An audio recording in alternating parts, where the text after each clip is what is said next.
गुरु ब्रह्मा गुरु विष्णु गुरुदेव महेश्वरम गुरुदेव परम ब्रह्म तस्मै श्री गुरुवे नमः। नमस्कार प्रत्येकকে आध्यात्मिक ज्योतिष विज्ञान অনুষ্ঠানে স্বাগত জানাই। মে মাসের রাশিফল নিয়ে আজকের এই অনুষ্ঠান। মে মাসের রাশিফল যখন আমরা দেখছি এই সময় যে গোচর বা ট্রানজিট হচ্ছে, সবথেকে বড় ভাইটাল যে গোচর যেটি নিয়ে প্রথমেই আমি কথা বলতে চাইছি সেটি হচ্ছে মে মাসের একদম 1 তারিখ বৃহস্পতি সে তার রাশি পরিবর্তন করছে এবং বৃহস্পতি মেষ রাশি থেকে চলে আসছে একটি বছরের জন্য বৃষ রাশিতে। 10ই মে বুধের এন্ট্রি হচ্ছে, সে মীন রাশির ঘর পরিত্যাগ করে সে মেষ রাশির ঘরে অবস্থান করবে।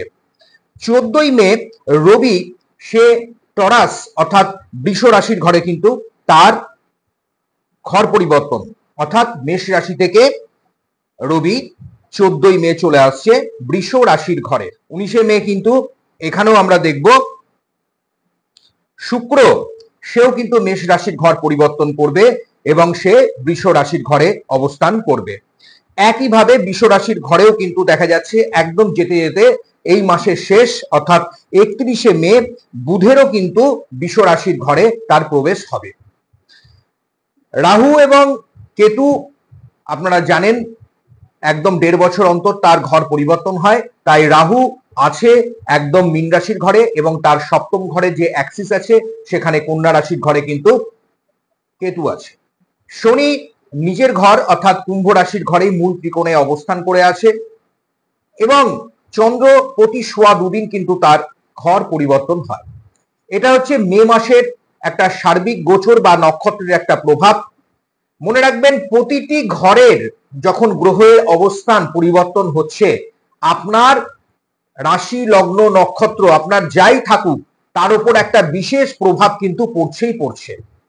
তাই এই গোচর আপনার জীবনে কতটা ভালো মন্দ আনতে চলেছে সেই নিয়ে পুরো এই অনুষ্ঠানটা দেখুন। আমি শেষে কিছু টোটকা এবং টিপস বলবো, যতটা পারা যায় আপনাদের আমি সাহায্য করার চেষ্টা করব যাতে গিয়ে আপনি এই উপকারগুলো পান। অতিরিক্ত যদি বিষয়কে আরো বিস্তারিত জানতে হয় তাহলে বুকিং নাম্বার দেয়া আছে, আপনি যোগাযোগ করতে পারেন। চলুন আমরা একে একে আপনার রাশি লগ্ন অনুসারে এই মাস কেমন যাবে আমরা জেনে নিই। এবার চলে আসছি যাদের বৃশ্চিক রাশি বা বৃশ্চিক লগ্ন তাদের মে মাস কেমন যাবে। দেখুন, বৃশ্চিক রাশির অধিপতি হচ্ছে মঙ্গল। মঙ্গল এখানে জলতত্ত্বের একটা প্রভাব দিচ্ছে, অর্থাৎ যে ঘর হচ্ছে বৃশ্চিকের ঘর সেটা জোডিয়াকের বা ন্যাচারাল জোডিয়াকের যেটা আমরা বলে থাকি কালপুরুষ চক্রের, সেটা অষ্টমের ঘর। অষ্টমের ঘর মানেই হচ্ছে আমার আয়ুস্থান, এটা পারদ্ধের একটা বিশেষ ফল আমরা এখান থেকে বিচার করে থাকি। অষ্টম মারক, কিন্তু মনে রাখবেন এই মারকও কিন্তু অনেক সময় আপনার অনেক শুভ হতে পারে যদি আপনার এই গ্রহের প্রভাব শুভ হয় এবং আপনার ন্যাটাল চার্টে ভালো গ্রহের অবস্থান, নাক্ষত্রিক যোগাযোগ এবং সংযোগগুলো যদি ভালো থাকে। পুরো বিস্তারিত আমি আলোচনা করব, অনুষ্ঠানটি সম্পূর্ণ দেখুন। নতুন যারা চ্যানেলে আছেন অনুরোধ থাকলো চ্যানেলটিকে এখনো যারা সাবস্ক্রাইব করেননি প্লিজ সাবস্ক্রাইবটা করে রাখুন, পাশে অল নোটিফিকেশনটা অন করে দেন যাতে যে কোনো ভিডিও যখনই দেওয়া হবে তার নোটিফিকেশন সবার আগে আপনার কাছে পৌঁছে যায়। চলুন আমরা শুরু করি। এই মাস আপনার স্বাস্থ্যের জন্য কেমন বার্তা আনছে দেখুন। মে মাসে স্বাস্থ্যের জায়গা থেকে যারা বৃশ্চিক রাশি বা বৃশ্চিক লগ্ন তাদের জন্য প্রথমেই আমি একটা ভালো খবর দিচ্ছি। পুরনো কোনো রোগ ব্যাধি, কোনো সমস্যা, জটিলতা এই সময় আপনার কেটে যাবে। শুভ প্রভাব কিন্তু আপনি অবশ্যই পাবেন, কারণ বৃহস্পতির শুভ প্রভাব এবং আপনার রাশি বা লগ্নের যে অধিপতি অর্থাৎ মঙ্গল, সেই মঙ্গলও কিন্তু একটা সময়ের পরে দেখা যাবে 14 তারিখের পর থেকে অনেকটাই ভালো ফল দেবে। যদিও রাহু মঙ্গলের সঙ্গে যুক্ত থাকার ফলে একটা দিকে আপনাকে খেয়াল রাখতে হবে, কোনো দাহ্য বস্তু বা অগ্নিভয়ের জায়গা, কোনো রক্তপাত সেখানে যেন কোনো সমস্যা সৃষ্টি না হয়। যারা কোনো ক্রনিক ডিজিজে ভুগছেন, কোনো অপারেশন করবেন মনে করছেন, তাদেরকে আমার বলা থাকলো অবশ্যই তারা অন্তত 2 সপ্তাহ আপনারা একটু দেখে বুঝে চলুন, তারপর আপনারা মে মাসের 2য় সপ্তাহের পর থেকে আপনি এইগুলো করতে পারেন, সেক্ষেত্রে আপনার ভালো ফল আপনি কিন্তু লাভ করবেন। এবার চলে আসছি যারা বিদ্যার্থী বা শিক্ষার্থী আছেন তাদের সময়টা কেমন যাবে। দেখুন, যারা বিদ্যার্থী বা শিক্ষার্থী আছেন তাদের জন্য অবশ্যই সময় খুব ভালো। কর্মের নতুন যোগাযোগ যেমন আসবে, বিদ্যার মানও কিন্তু সে এই সময় কিন্তু বৃদ্ধি পাবে। অলসতা, চঞ্চলতা, আপনার সন্তানের মধ্যে লেথার্জি ভাব এগুলো যেগুলো ছিল সেটা আস্তে আস্তে অনেকটাই কিন্তু কমবে। আমি একটা কথা বারবার বলি, আপনার রাশি চক্রে গ্রহের অবস্থান যদি শুভ থাকে, আপনার শুভ দশা যদি চলতে থাকে, আপনার ন্যাটাল চার্ট কিন্তু সর্বশেষ কথাই বলবে। তবে এটা যেহেতু একটা সার্বিক ফলাফল, তাই 1,00,00,000-1,00,00,000 মানুষের একই রাশি হলেও কিন্তু তাদের সকলের কিন্তু ভাগ্য কিন্তু একরকম যায় না। তাই সেক্ষেত্রে অবশ্যই সঠিক জ্যোতিষ পরামর্শ নেওয়ার যদি আপনার প্রয়োজন থাকে, তাহলে অবশ্যই স্ক্রিনে দেওয়া নাম্বারে আপনি আমাদের সঙ্গেও যোগাযোগ করতে পারেন, বা আপনার ধারে কাছে কেউ যদি ভালো থাকে সেখানেও কিন্তু অবশ্যই আপনি আপনার সঠিক জ্যোতিষ পরামর্শ নিয়ে আগামী দিন কেমন আছে আরো বিস্তারিত জেনে নিতে পারবেন। আমি এখানে যে কথাগুলি আপনাকে বলবো, শেষে কিছু টোটকা বা টিপস দেবো, অবশ্যই সেগুলোকে পুরো অনুষ্ঠানটা দেখবেন। এখানে প্রথমেই যেটা আমি দেখতে পাচ্ছি, যারা আগামী দিনে বাইরে পড়াশোনা করতে যাবেন তাদের জন্য কিন্তু শিক্ষার জায়গা, বিশেষ করে কর্মের জায়গা, এই দুটো জায়গা খুব ভালো হতে চলেছে। দেখুন, রাহুর যে প্রভাব আছে, সেই রাহুর প্রভাব কিন্তু দেখা যাচ্ছে 1, 2, 3, 4, 5 রাহু কিন্তু পঞ্চমে আছে। পঞ্চমে রাহু থাকলে কিন্তু হঠাৎ করে কোনো কিন্তু পরিবর্তন করে। আমরা পঞ্চম থেকে কি করি? আমরা পঞ্চম থেকে সন্তানের জায়গা, নিজের প্রেম প্রীতি রিলেশনশিপের জায়গা, আমার ডেভেলপমেন্টের জায়গা এবং তৎসহ কি করি, আমার প্রাথমিক শিক্ষার যে জায়গাগুলো বিচার করে থাকি। এখানে পঞ্চম থেকে যে বিচারটা আসবে, সেই বিচারটা যদি আপনার রাশিচক্রে ভালো গ্রহের অবস্থান থাকে, তাহলে এই সময় আমি একটা কথা বলতে পারি, রাহু কিন্তু কিছু পরিবর্তন নিয়ে আসতে পারে।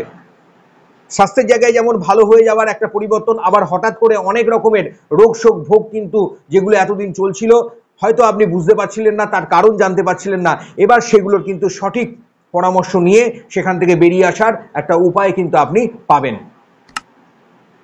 আর আগামী দিনে যারা পরীক্ষা দেবেন বিভিন্ন কম্পিটিটিভ এক্সামে, সরকারি বেসরকারিকরণে যারা চেষ্টা করছেন বা অলরেডি যারা অস্থায়ীভাবে কাজে আছেন, তাদের ভালো খবর, ভালো সংবাদ খুব তাড়াতাড়ি কিন্তু আসতে চলেছে। কারণ একটা কথা বারবার বলেছি, রাহু কিন্তু মনে রাখবেন একটা পরিবর্তনের কারকতা দিয়ে থাকে। বৃহস্পতির শুভ প্রভাব এই সময় আপনাকে অনেকটাই এনার্জাইজ করবে। বৃহস্পতি আপনার দ্বিতীয়পতি এবং আপনার পঞ্চমপতি, এবং সেই বৃহস্পতি সপ্তম ঘরে একটি বছরের জন্য আসছে। আপনার পার্টনারের সঙ্গে রিলেশনশিপ কিন্তু খুব ভালো হবে। ব্যবসা বাণিজ্যে যারা নতুন কিছু ইনভেস্টমেন্ট করবেন তাদের জন্য কিন্তু খুব ভালো। বিশেষ করে যারা ট্রেডিং করছেন, শেয়ার লটারি, বিভিন্ন ধরনের এই কেনা বেচার কাজকর্ম করছেন, ল্যান্ড প্রপার্টি, বিভিন্ন ধরনের হঠাৎ মেক এ কুইক বাক, কিছু না কিছু হঠাৎ প্রাপ্তি, কিছু ফাটকা উপার্জন কিন্তু আসতে পারে। আর অলরেডি যারা বিভিন্ন ধরনের প্রমোটারি বিজনেসে আছেন, যারা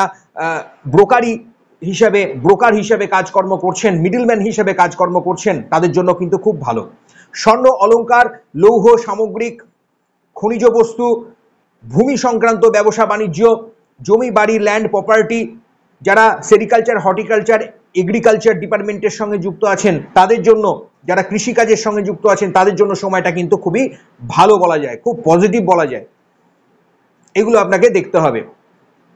এবার একটা জিনিসের দিকে খুব লক্ষ্য রাখবেন, কোনো উচ্চ রক্তচাপ যাদের আছে, যারা প্রচণ্ড টেন্সড থাকেন, তাদের জন্য আমি অবশ্যই বললাম আপনারা কিন্তু এই সময়টা সাবধানে থাকবেন। হঠাৎ করে কোনো পারিবারিক ঝুট ঝামেলা, অশান্তি নেমে আসতে পারে।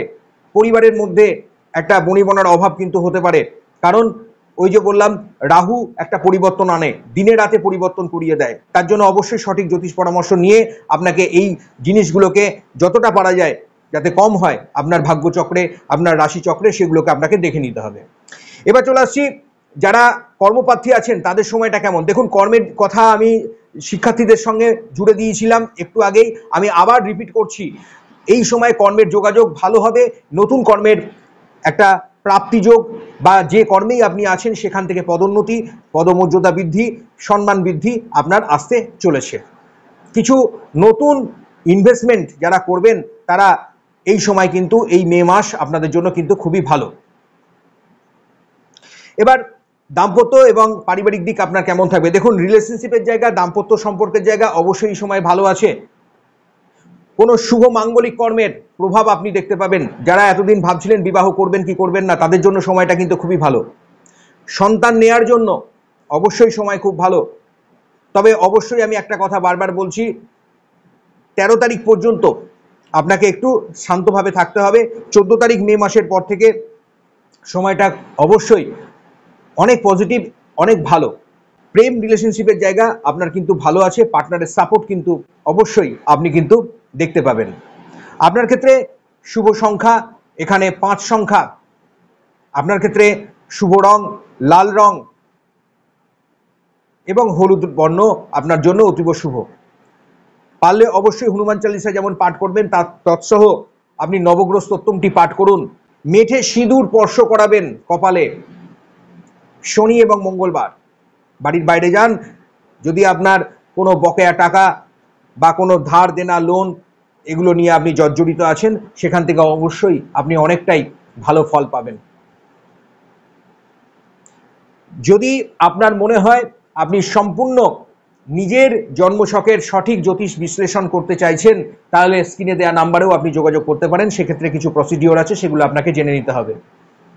ভালো থাকবেন, সুস্থ থাকবেন, আর প্রতিপক্ষকে ভালো রাখার চেষ্টা করবেন। অনুষ্ঠান ভালো লাগলে অবশ্যই সঙ্গে থাকবেন। নমস্কার।